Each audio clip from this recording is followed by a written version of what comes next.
really quick. We have, is Robert, okay, so we don't have Robert on the call. We have Lisa, Sandy, Carrie. Is Tori on the call from 17? Here, I'll just grab the attendance tracker and we can do it that way. Or Kelly, if you have Oh it yeah, up. I've got that going. Oh, Let me perfect. get that pulled up. I don't trust my memory this early with not enough caffeine. Yeah.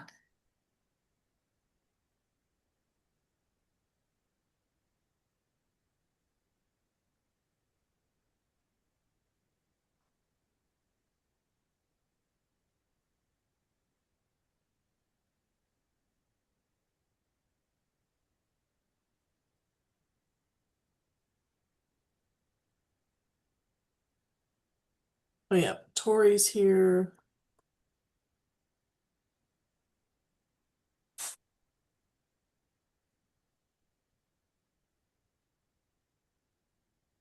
Yeah, I think we're just missing Robert Trapp. Yes, and then I'm not seeing Rosa Marquez. Okay, but I do think that we have other people on from 7. Yes. Okay, perfect. I think we can go ahead and get started. And then Kelly, you're able to track that on that Yep. Excel. Go. Okay, perfect. All right, Gina, you want to kick it off? And also, good morning, everyone. Happy Tuesday. Good morning, everyone. I think we've all had a chance to meet before. I'm Gina Wells from AIR. I'm here on behalf of the team that's developing the curriculum to support you in training the career planners in your local areas and in your region. So today we're going to spend a little bit of time at the beginning talking about your past homework tasks and your upcoming UAT activities, just a couple minutes, but then we're going to spend most of our time together exploring the new case management workflow that is integrated into IWDS 2.0 as a mechanism for supporting customer-centered service delivery. We're going to look at what that workflow looks like. We're going to see some visuals that are going to help us have a cue of which part of this workflow we're talking about as we get together and do our trainings. We're going to practice using this visual that we've created to sort of orient you to a particular meeting or a particular topic that might be discussed in the future. And then we're going to have some discussion. We want to get your feedback and hear your thoughts and reactions to the new case management workflow. And then finally, we want to get your help in structuring a future homework assignment where you will sort of map what's currently the workflow in your local area and identify where it's the same and where it's different from the new workflow. So that's our plan for today. Um, I'm going to turn it over now to Sarah for a little review of your pre-screen homework. Awesome. Thanks, Gina. Okay, so the last time we met was in December, and it feels like a very long time ago. So I just wanted to pause. We had talked about having the pre-screen persona homework ready today to discuss. Has everybody been able to do that, or is there anyone that's had issues accessing or getting that information?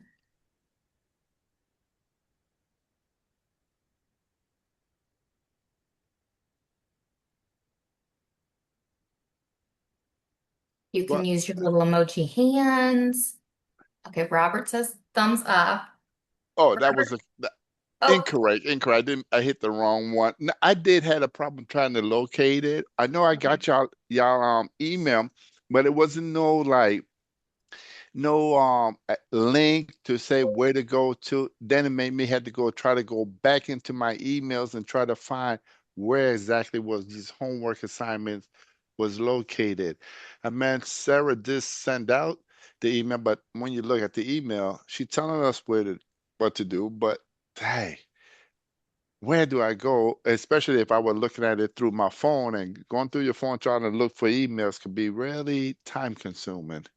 perfect. Yeah, and that is kind of a broader issue that our internal team is working on. Our state teams is really tricky trying to get people access to certain channels and not other channels. So moving forward, like Kelly, Gina, and I are going to be moving the information to a place that is more accessible to you. So I definitely hear that. But it looks like Robert and Tori went through the pre-screening homework, and I just wanted to spend maybe like the next 9 minutes going through um, you all's feedback. So, Tori or Robert, do you have anything that stood out to you when you were going through that pre-screen?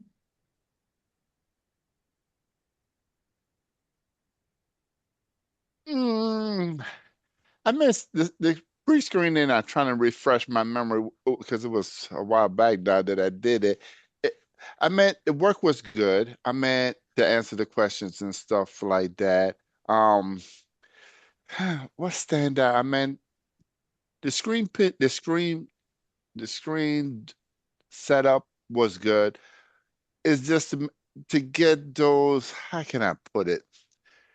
I don't want to sound like it was too much, but it seemed like it was the questions was repetition. Okay.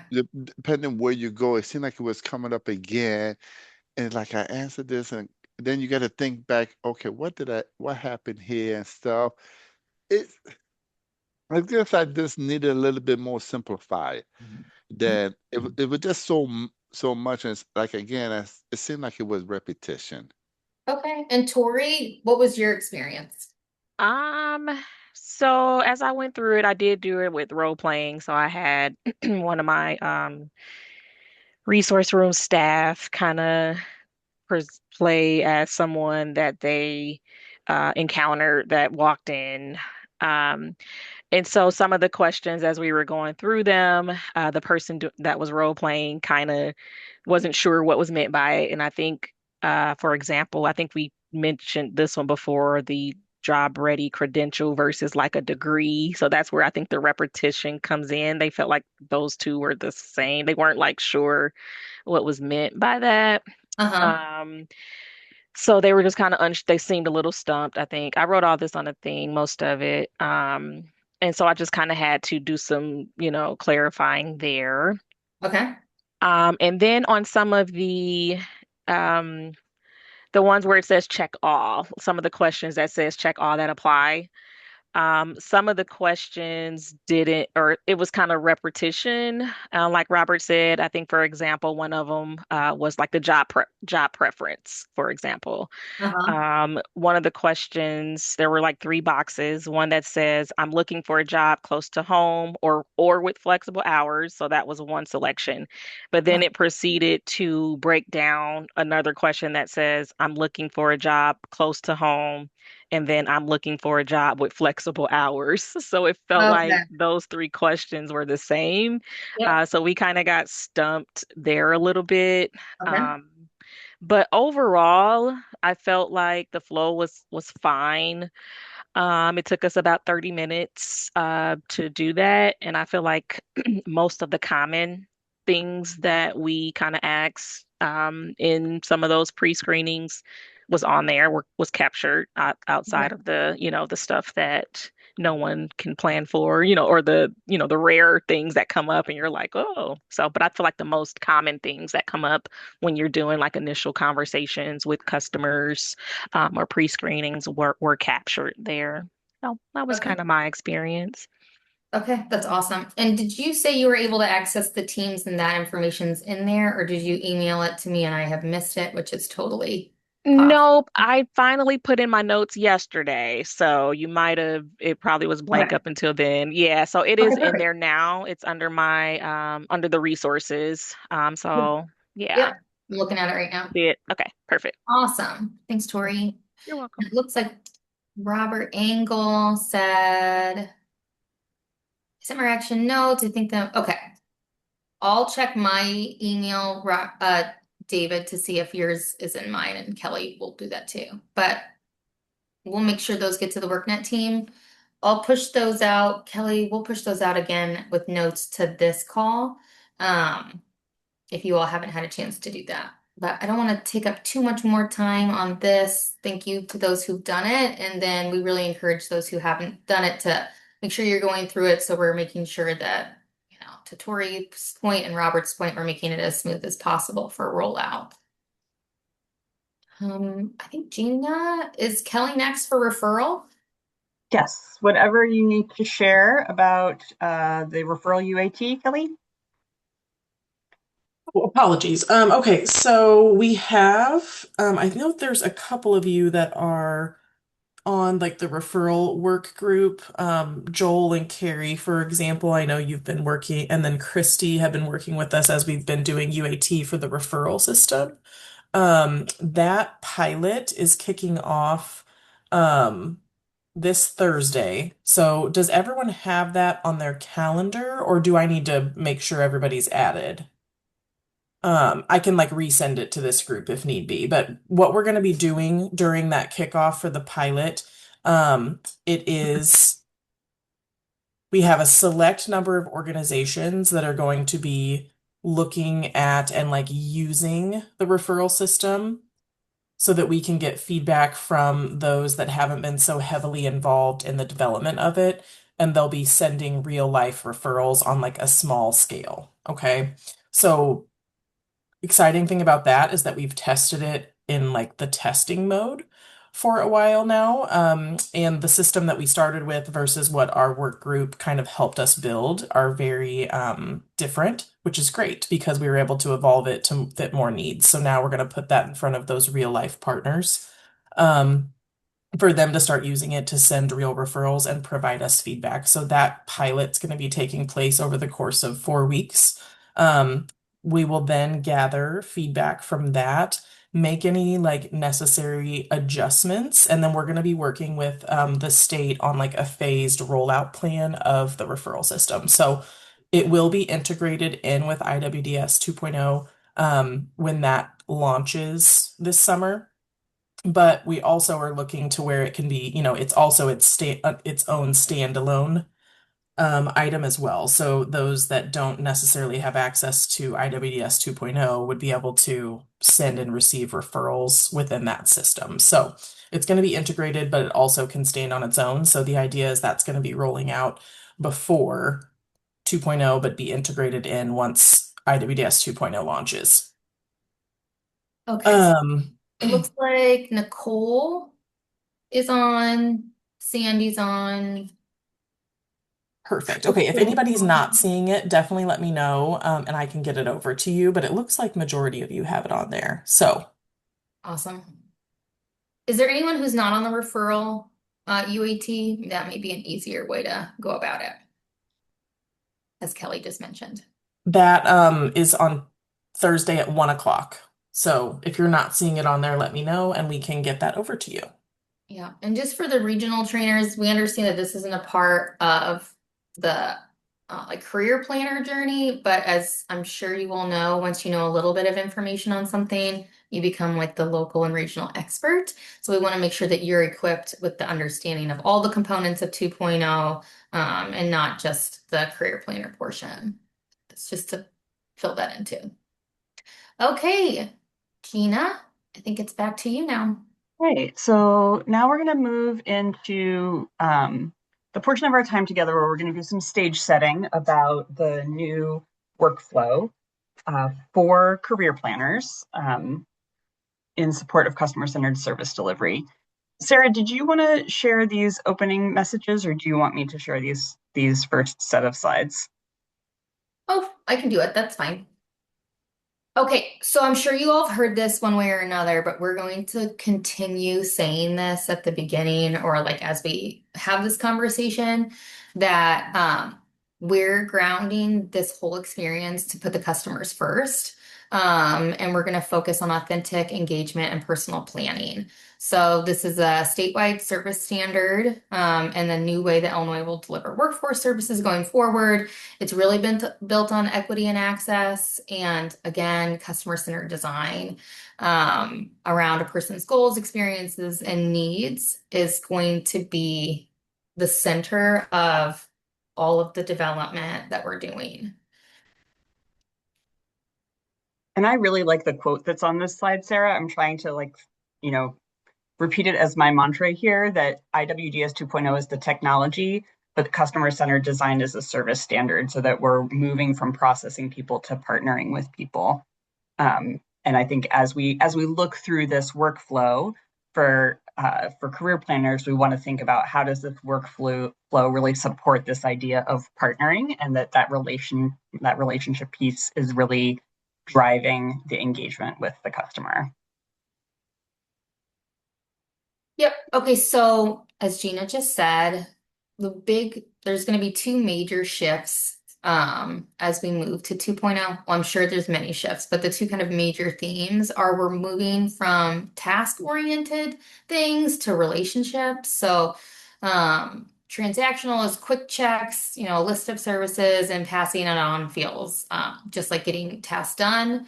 Relationships have connections, goal setting, and building trust. And I think all of you have gone through the Jody Sue Kelly customer centered design series, and that's really, the again, we're anchoring it in that theme. The second change is same good service everywhere. So we're going to really standardize a lot of the flow and the process to ensure that there's no wrong door that a customer can enter, regardless of where they're at in the state. And I know we've talked about that, forever, the no wrong door conversation, but we're really hoping that 2.0 bridges that current issue. Gina, do you have anything to add on this slide? Mm-mm. Nope. So 2.0 will support this change by streamlining the customer process, embedded policy guidance, and supporting reliable data collection.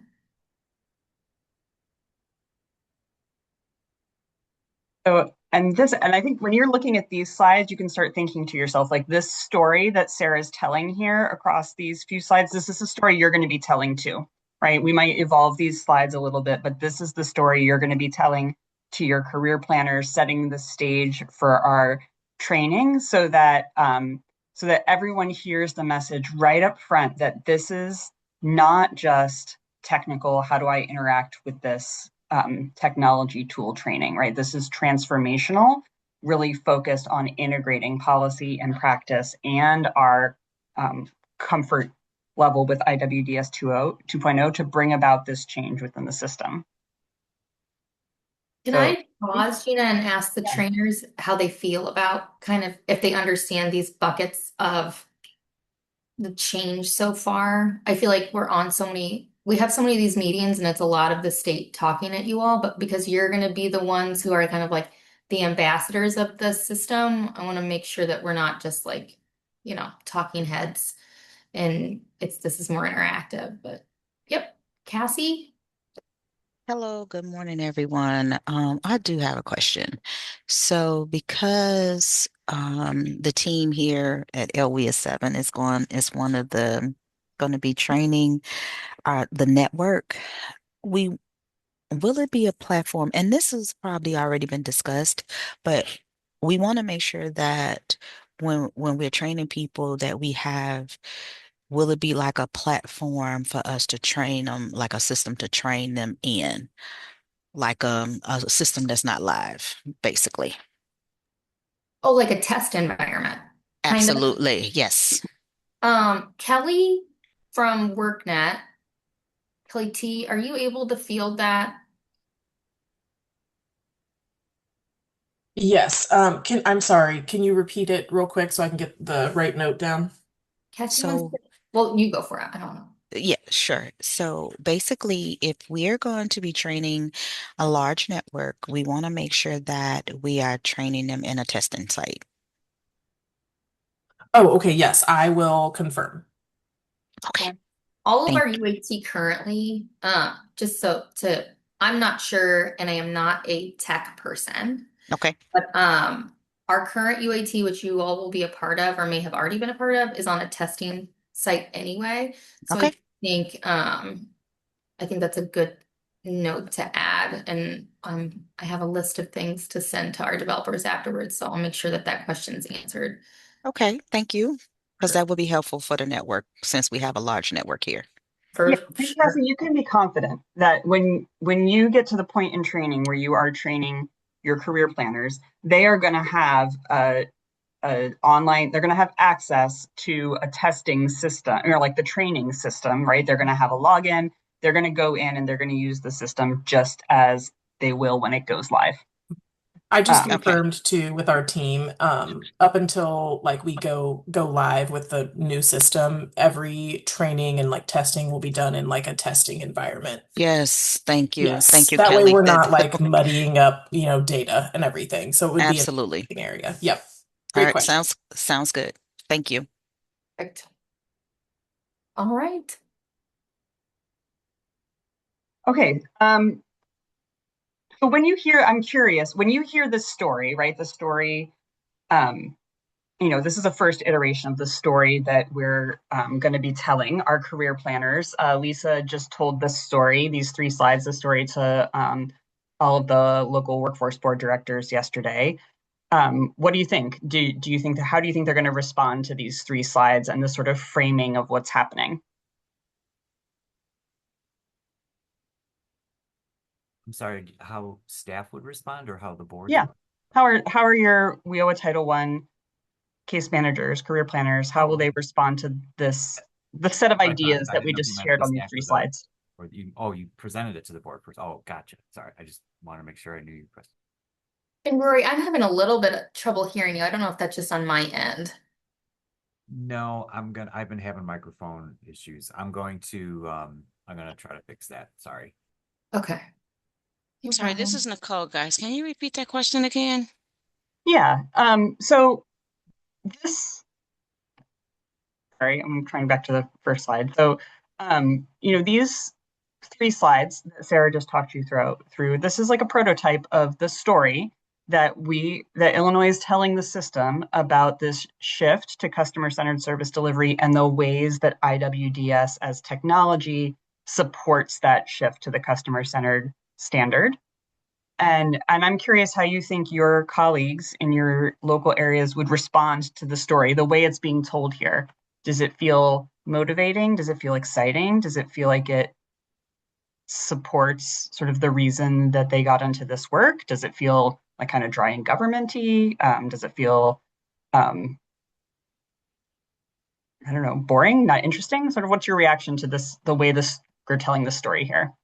And also, I'll speak for Kelly and Gina and I. We're not going to get our feelings hurt. We've been on a lot of different calls with more, aggressive people than you all. So we have thick skin.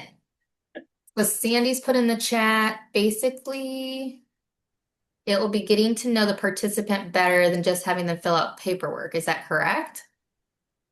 Yeah. Yep. That's the goal.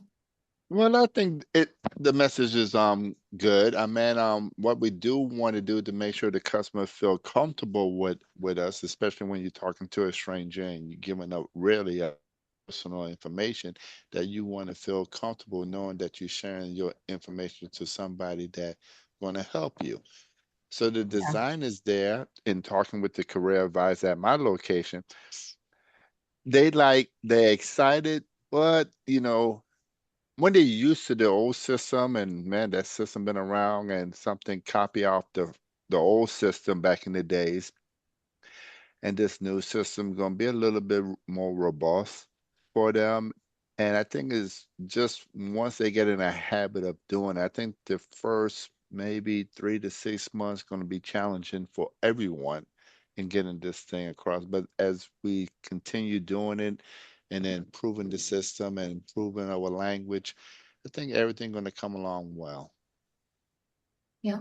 I think it's going to be interesting for our area. So one of the things we've done recently this last year with our career coaches is everyone through the certified career service provider. So we've been doing a lot of um, training with our career coaches around kind of motivational interviewing and assessments and things like that, like trying to do in-depth assessments and talking to individuals. But I think as much what I've seen, as much as we do that, and I think the career coaches are on board and they understand it, I think most of them are still plagued with the compliance end of things. So trying to, and that's just what I hear from a lot of the career coaches, trying to stay on top of, 30-day case notes, 90-day, service things. And a lot of it currently in the system, in IWDS 1.0, is not really embedded in it, right? So I think once they probably get in the new 2.0 and kind of can see how we're trying to design the system to help with some of that, they'll, it may relieve some pressures that they feel. But I think for whatever reason, as much as I try to talk to the career coaches about, the compliance just being a part of the job and not to get so bogged down in it, they still do. Because at the end of the day, when we're getting reviewed at the end of the year by a monitor, the finding list is who didn't put in a note in 10 days. And that's like showing up on this big report and it's getting put to a board. And so there's just a lot of pressures, I think, for the career coaches too, in that way. And so sometimes trying to focus on the customer centered design is sometimes a struggle for them to kind of switch their thinking and focus on that. And they tend to really focus on the compliance. So I'm kind of excited to try to switch that shift while understanding compliance is still important, right? Like we still have to do it. It's a part of the job. It's not saying to forget about it, but I think a lot of them get so bogged down in it that sometimes that's why we end up in the process, checking the boxes and just kind of trying to get through to the next step. So that's just my input. I thank you for sharing that. I think that from, I've been involved with the development, I won't talk for too long, but I think that we all have kind of a low level to moderate level fear about this change. Change is scary. And like, I think that the field is a little apprehensive, and I think that we all need to acknowledge, maybe in our messaging, and Gina, and we can work on this, is we understand this is a big change. We all want you to meet your numbers, but also like kind of a high tide raises all ships. So us focusing on customer-centered design doesn't mean we're ignoring compliance. It just means we think it's a fuller picture to get there and supporting the customer along the way and all of that. So I do think adding kind of that lens to this conversation may be help you all and help us at the state level kind of talk about the elephant in the room before it's not like we're ignoring it or we don't think it exists, but I think acknowledging that is going to be important moving forward, is what I'm hearing you say. And I also agree from the state level. And Sarah, David's got a comment in here in the chat about, planners being frustrated with meeting the requirements of monitors and hoping that IWDS kind of minimizes some of those issues. And I think this is a really great point. And I think in the story that we're telling over here in the slide, it says that policy guidance is embedded in IWDS for more consistent application, it is true. And that's one way to think about it. But I feel like maybe what career planners need to hear is some of these compliance challenges are also embedded in IWDS 2.0 to make that part of the workflow more consistent and streamlined and get at what Toriana was saying, what David is saying, increase that consistency so that there is more of a career planner's attention can be focused on the customer. Yeah. And David, just so you all know, we have had conversations about ensuring the monitoring tool reflects 2.0. So that is something that is happening. I'm sure that the first iteration of things is going to have some quirks that you all have to help us work through, but that is definitely on the state list. But I do think it's on my list again to share with our state team for feedback. And thank you all for your feedback. Honestly, that's what we're kind of using for. That sounds good. Historically, I've been with Workforce since 1987. Historically, they usually start out by allowing us to do whatever we want to do and not giving us a lot of direction. And then when we do things, they criticize us and cut us down. And I look at MSGs currently. they don't have given us minimal advice about what is an MSG, and then if we don't put one in, we get into trouble. If we put one in and they don't like the way we put it in, they tear us down. And so it's become an adversarial, learned helplessness kind of environment. And I'm hoping by implementing policy into the new version that will cut down on some of that.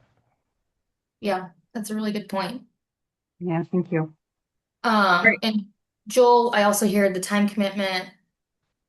That's, through testing, we're hoping to the goal is to make sure that we strike a good balance between customer centered and all the questions, and then also the realistic timing for everything. But I'm going to pass it over to Gina to kind of explain a draft customer journey. So before we move into how is the case manager or career planner role changing, I want us to first think through how the customer experience is changing as part of this transition to customer-centered design. What you're seeing here and what we're talking about today is just a prototype or a draft of the customer journey. We're going to be doing more work around this, so don't get too attached to exactly what you're seeing here, but we want to think about how is the way that the customer is experiencing our system changing as part of this transition to customer-centered design, and then therefore why is the career planner workflow changing? So when you think about a customer journey, typically the way that you think about it is, the customer becomes aware of, they become aware of a problem, a pain point for themselves. They become aware of the fact that there are services out there to support them through the state workforce development services. They might have a very general, vague understanding of what that means. They refine their understanding of that. They consider whether these are the sorts of services that they want to participate in. They make a decision that this enrollment phase here, they make a decision to enroll in WIOA Title I programming. They go through a process with a career planner of identifying their goals and services, and we're sort of like formalizing that thinking there. What are your most urgent needs? What can be offered that will help address that? What are you going to do? What are you committing to do? They participate in those services. They achieve the goals that they had. And then they move on from their time with the system. But ideally move into an advocacy role, right? They had a positive experience. They tell their friends and neighbors that American Job Centers and the workforce services provided in the state of Illinois are helpful and that others should access them too. This is sort of the framing that we'll use, right, of what the customer experiences. Does this make sense? What are your reactions to this? How is that different than current?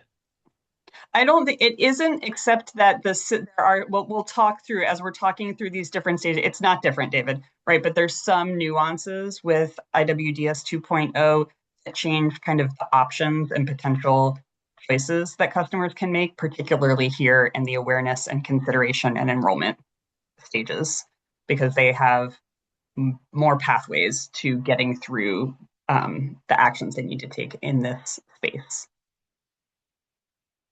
So, any other comments, reactions?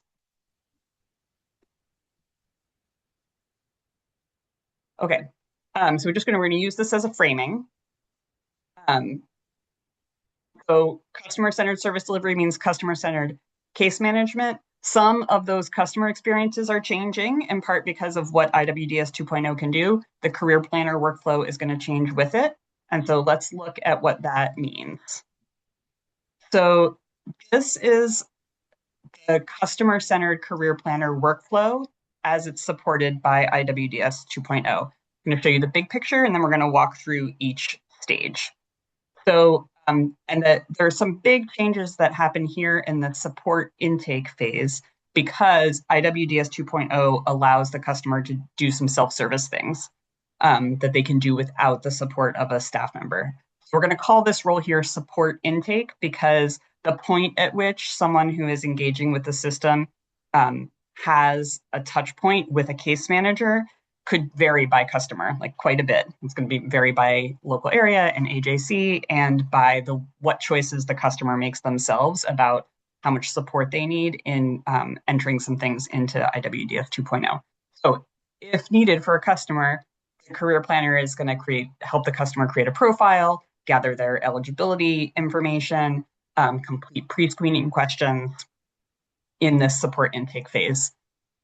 In the determining certifying eligibility phase, this is a required touch point with a career planner to verify documentation and confirm Title I eligibility. Then we move into a sort of an assessment phase. There's a getting started assessment baked into IWDS 2.0. There may be additional assessments that the career planner and the customer agree are needed. So this is where we're identifying needs and barriers and goals. Again, this piece is shifting as we move into IWDS 2.0. Then there's the development of the Universal Career Plan. This is also something that's changing, I think, pretty substantially from how this works now. The Universal Career Plan is built into IWDS 2.0 and will be a consistent plan that is consistent across the state. So setting measurable goals, objectives, and services. So the outcomes of this are not changing, but sort of how it's embedded into the system is changing. Implementing the career plan and monitoring progress. There's tools built into IWDS that make this easier for career planners. And then supporting program exit and follow-up. And of course, all throughout this, from first point of contact all through the end, making quality referrals to other partners and services that will support the needs of the customer. Sarah, do you have some comments, some additional thoughts you want to share? Yeah, I think I want to flag we had this kind of stumbling block at the state. We're using a lot of previous words to mean kind of new things now. So I think it can, and I'm just using our experience at the state, it was like, oh my gosh, this is this thing, but we call it this thing now. So I want us to like, if you have questions, but also the, intake is going to look different than what it currently does. So like it's not the same necessarily definition as it was or currently is. Assessment is the same thing, a career plan. So all of these things are happening now. I think someone mentioned that. It's just they're gonna look different. So if we can just try not to get bogged down on like what it is currently in IWDS, I think that'll make it easier moving forward. And yes, I see David's comment. You complete the assessment prior to eligibility certification. That kind of echoes my point as what we've done at the state level is looked at all the pieces and then looked at it from a customer-centered design point and kind of moved some pieces around. So what you currently do might be moved to a different place or some components might be moved to a different place, but it all is again based on compliance and what needs to happen from that perspective. So I don't know if that muddies the water more. I think as we'll go through these, it'll make a little bit more sense, but I just wanted to flag that with everyone that these things are common terms, but we've changed them to ensure kind of a customer friendly system. Does that make sense to everyone, or we still have questions on this before Gina gets in to kind of reviewing each of these? I got a question. Okay, go for it. I'm probably gonna have a lot of questions, sorry. So I'm looking at step 3, and just so LWIA 7 can get a better understanding, Yep. because right now I'm looking at complete getting started assessment. What is that replacing the OAS? And the OAS, Because I'm looking at because usually right now in Career Connect, because I know some of the LWIAs still use IWDS, but Career Connect is our platform here at LWIA 7. So I'm just trying to get a better understanding with the complete getting started assessment. Is that going to be condensed? Because right now that OAS for Career Connect is pretty long for career coaches here. So is that what is replacing the OAS? Because the OAS, you are identifying barriers and things of that sort. So I just want to just get a better understanding because I'm looking at the little fine print needs to wait, let me move my cursor. Identify needs, barriers, and goals. And then we go to step 4 where it's the develop universal career plan, which currently right now that's the IEP. So I just want to just have a better understanding, because I'm asking the questions that the career coaches is going to have basically. Definitely. And I think the exercise that we'll end up going through, not this week, but another week, is kind of mapping what you currently do to what will be. Okay. So the goal of intake, and maybe we should put this on a slide somewhere, is to ask from the customer perspective, get the information we need to know so we can certify them eligible or not. So right now we know that sometimes we're asking them a lot of questions that aren't necessary in some circumstances to what they want to do or their goals, or we don't even know if they're eligible when we're asking them. So our goal on that step 1 is to give them the information and have them answer the information so we can know if they're eligible for our services first. And then the assessment phase is kind of a longer phase. And I know Christy's on the call and she's been a part of our state calls. We pulled pieces out of that, of your OAS, I think you're calling it, and you'll see portions of that kind of sprinkled throughout the different questions. So your current questions will be answered. It just might depend on when they're getting asked, in the process. And that kind of goes for the whole state. Where the goal is to only ask the questions as part of our ethos and customer centered design, is only ask the questions that's needed at that point for the next step. So intake, we're only giving information to help them level set and answer questions to determine them eligible, understand the programming.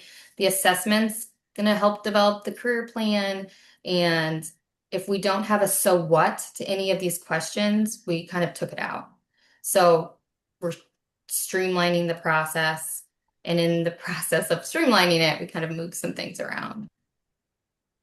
And I want to, that was an excellent question. And I want to say to everyone, today's session will not answer all your questions. Our time together over the next many weeks is going to answer your questions. What we're doing today is giving ourselves a visual structure of how we're going to organize sort of our training and our materials and our conversations so that when we get together to have a particular topic, we'll be able to say, today's topic is really going to focus on the early, we're really going to be focusing on what's happening in the early stages of the workflow around intake and eligibility. Or today, we're really going to be doing a deep dive into what's happening with the getting started assessment. So everybody's knowledge and understanding and comfort level about all of these stages and how IWDS supports each of these stages is going to flesh out over time together. And we'll be using this to help kind of anchor us and understand where we're learning and getting deeper and when particular questions might be answered. Does that make sense? Yeah, kind of. But so I get it. All the questions won't be answered today. I appreciate that. Thank you. Yeah. You should still ask them. Like, Yeah. Everyone should still ask their questions. Yeah. But just to acknowledge that it's going to require many hours of time together to answer all the questions. Okay, any other comments about sort of this structure? When you're looking at this, is there any important thing that happens in your local area and you're thinking, I don't know where it fits in here? Well, I'm having a meeting with some of my team members tomorrow with my directors and everything to kind of go over some of the situation here that we're talking about right now. This is might be out of the question, but with this presentation, are we allowed to use it? Can I use this to show my team or no? I don't think that this portion is quite ready. The dot points, the slides that we showed at the beginning, Robert, like the ethos and all of that, those Okay. we're happy to share, and those were shared at Okay. the IWA meeting. But I would be worried if we shared, well, like to Gina's point, we're sharing this with you. This is all new to us too. We want you to say like, whoa, this doesn't make sense. And then we want to change, like help edit it so that when you all are presenting it, it makes sense. And also this is evolved. Gotcha. Okay. So because this is evolving and we want to make sure that the messaging, when anything's new, we don't want like a, you know, a confusing first message and then we're having to kind of go back. So as Gina goes through this, if we flag things that are confusing or, you know, questions right out of the gate that like this isn't going to make sense in my area, I think that's where we can start finalizing this message and then have a point for, you know, have something for you all to share with your local areas. Gina, does that work on your end as well? No, I think that's absolutely right. And next week's meeting is going to be more of a logistical meeting where we're going to walk you all through some key work and actions that you need to take in order to get ready for the actual training. And when we do that, we can show you on the calendar where OET is already planning to start introducing this story and kind of bring folks along on the journey in a structured way, right? There's going to be a time when OET goes to all the LWIA leadership and sort of gives them the information that they need. And then there's going to be a time when statewide there's a message that goes out to all of the case managers and career planners and says like this is what's happening and how you're going to get trained and how you're going to be engaged. So we can let you know when those things are happening so that you can be aware of that. And then we can talk at that point, right? That part of the story will be sort of ready for prime time.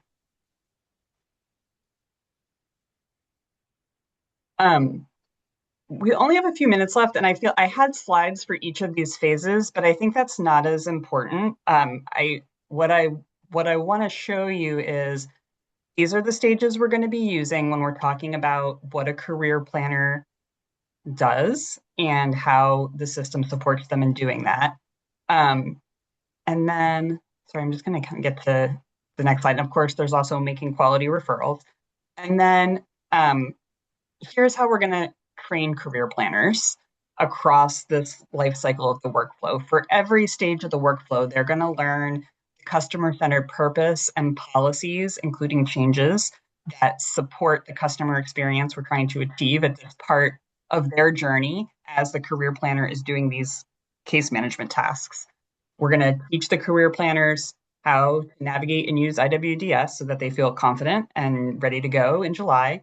And then we're going to talk about customer-centered best practices that support that kind of relational building interaction that the state is wanting to see consistently across all of the local workforce areas.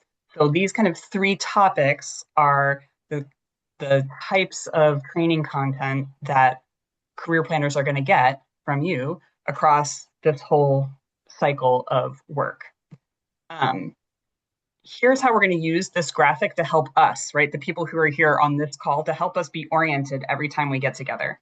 So every time we get together to talk about a particular topic, you're going to see this graphic and we're going to say where we are, right? We're going to be like, okay, today we're talking about, how IWDS works when a customer is first creating an account and entering their data. We're here in the support intake phase. And today, here are the topics that we're going to talk about. So it's totally possible sometimes that we're going to talk about a topic and not be talking about how the navigation and use of IWDS works, right? Maybe we're going to be training on a topic and this part of IWDS is not fully developed yet. Or maybe we just really need to spend some time really digging into some policy changes that are going to happen. So we're gonna say this is our topic, and this is where we are in the workflow, and these are the particular topics we're talking about today. So you can kind of have a mental map, right? And then you can be confident that by the time you get to the end of this, before you have your training with your career planners, all three of these things will be solid for you, right? But they just might not all happen every time all at once. Does that make sense? So you can even note for yourself, and I was thinking I might actually give you a couple of note-taking tools that you can use. You can even note for yourself, like I have a real question about something that's happening during this developing the universal career plan. I'm going to write it down in my note-taking tool over here so that the next time we all hop on and we're here, you can bring your question up, right? And you'll get an answer in the context. Okay. Oh, Hallie likes the note-taking tool. Okay. You got it. Um, so I'm just catching up on some chat questions. I think Crystal noted from the standpoint of the shift, explaining what's changed in each phase potentially, or like if terms like assessment is kind of changing, we need to note that. And I really like that. I'm the type Yeah. of person that wants to know what's changing right out of the way, before I know the new thing. So I think that'll be helpful. All right. And I'm seeing maybe we need some special targeted vocabulary slides where we're like, here's like, this is what we Yep. mean by this term. Yeah. I want to spend a couple of minutes before we wrap up talking about a future assignment we're going to ask you to do.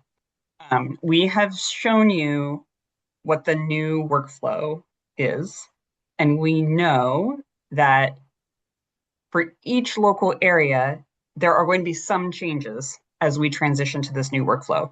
But those changes are not going to be consistent, right? The changes that are going to happen in Region 7 and the changes that are going to happen in Region 2 or 22 are different. So we want to ask you at some point, not now, we're not doing this assignment now. We want your feedback on how to structure the assignment.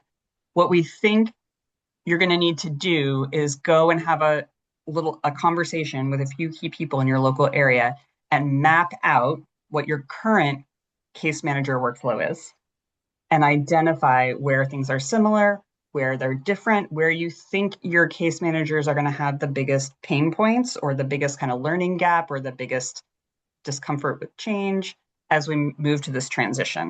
And the reason we need you to do that is that we need each of you to be really confident in talking about how the case managers in your local area are going to experience the changes in the transition to this new system. And when we build out the training, there's going to be a little component of the training where you have that sort of customized conversation. You know, hey, all of us were, you know, doing this paper-based process here in our local area. We were doing it at this step. Now we're going to do it online and we're going to do it in this other step instead. Things like that. So what I would love to hear from you is sort of what is your comfort level? If we were to give you some tools, some structured visuals to use to have a conversation of mapping out your current workflow and flagging where things are different from what we're transitioning to, um, what would be your comfort level in having that conversation with a couple people in your local area and starting to map that out?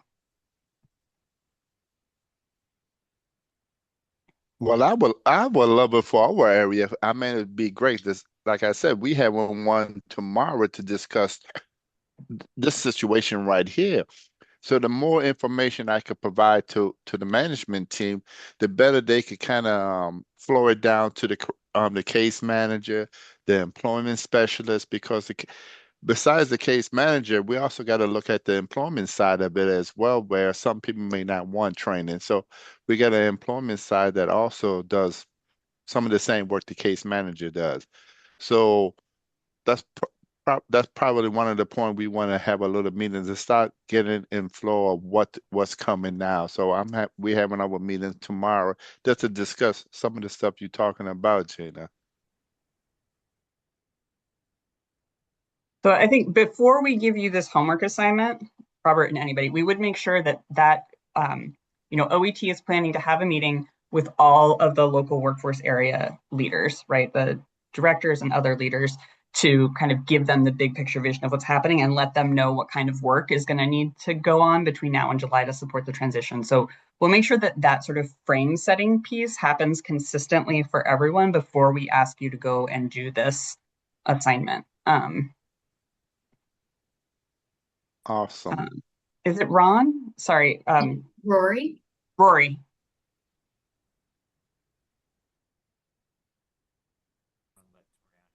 And Rory, if you're talking, we can't hear you, or I can't hear you. So I'm gonna, Rory might have put their hand down. Someone else. Triana, do you have your hand up? Yep. So I think, I don't know if you just mentioned this, but with us being over like in my area, I'm very comfortable with doing it for LWS 17, but within these meetings, like we're over these other as the regional trainer.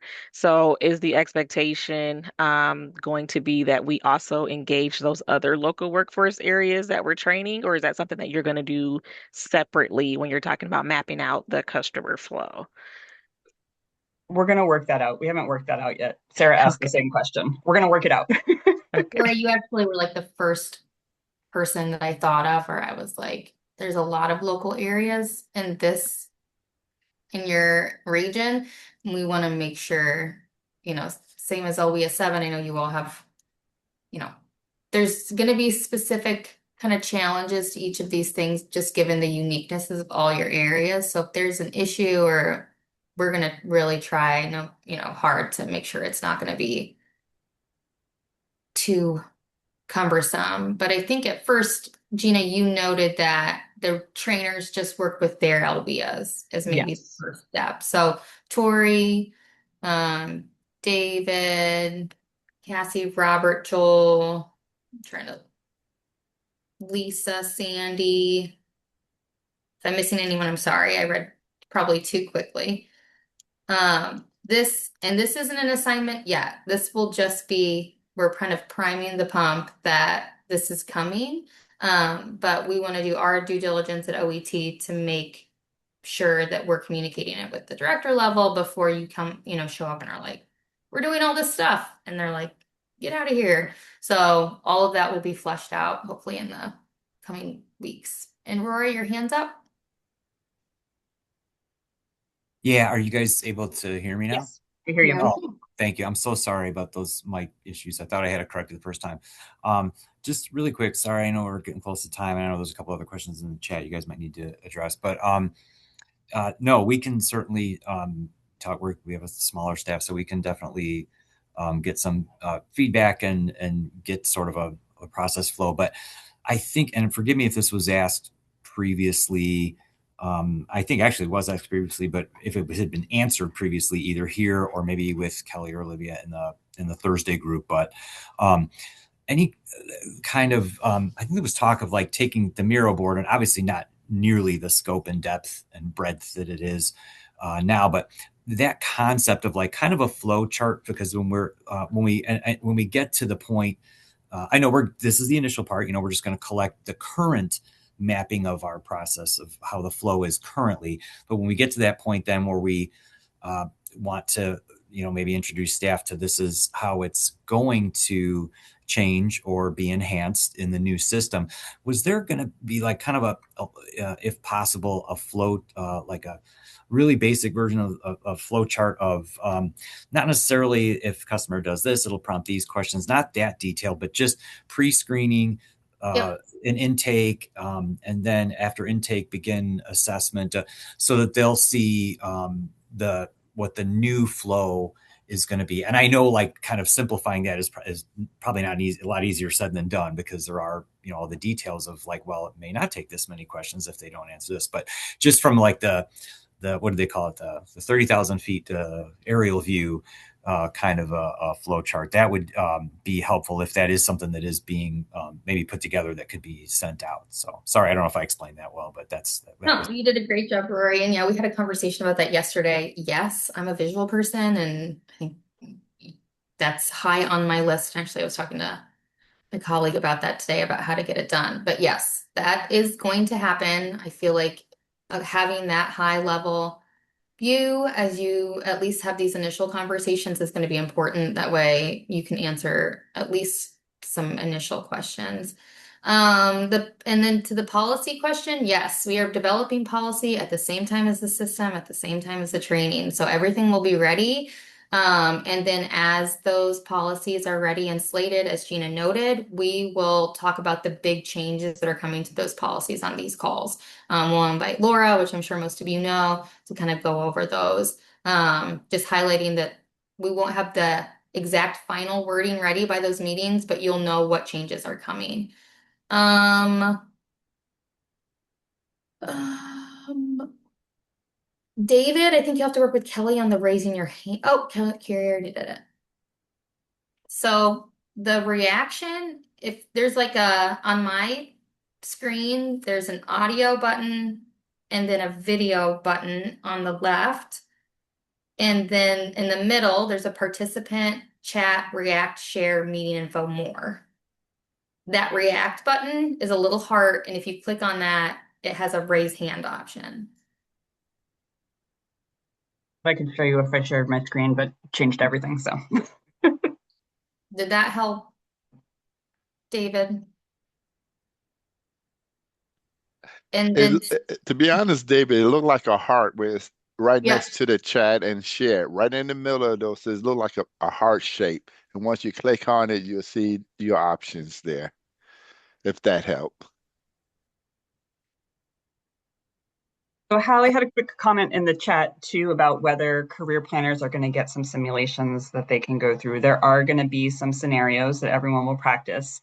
I think Hallie, also to your point, we are going to try to structure a set of activities so that career planners don't show up at your in-person training to get fed like with a fire hose, right? And we don't want people to show up there and just be like overwhelmed with content. We want to give them a sort of gradual entry so that they can be relaxed learners for you there. So we'll be working on what that exactly looks like, but there will be a set of activities.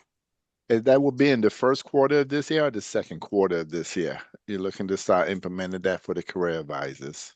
You'll do your training in mid-May through June. Okay. But we're going to talk next week. We're going to talk all through, like we're going to talk all through sort of how you're going to set that up and when you're going to target scheduling those. we're a little bit over. To Michelle's comment on how will this work get done, a lot of elbow grease, and that is the whole bit of it. There's a lot of us working, most of our office is working on this, and then we have a lot of contractors who are supporting our work too, like Kelly and Gina. Okay. Before you all go, by the end of this week, we'll have figured out a place where you can access information easily, so it's not on our state teams. And we'll send out the pre-screen persona information again for the areas who haven't been able to do it. Kelly is going to be connecting you all with the referral module if you haven't had time. And then you all will meet again on Thursday with the IWDS 2.0 development team. And then to clarify learning policy and system at the same time, that will all be in the curriculum and we'll give people what they need to know for the policy as they're, navigating the new system. But at that, Gina, Kelly, do you mind staying on real quick and we can do a, who, what, when, where? Yep. Thank you, everybody. We'll see you next Oh, week. thank you. Yeah, y'all ladies have a great rest of the day.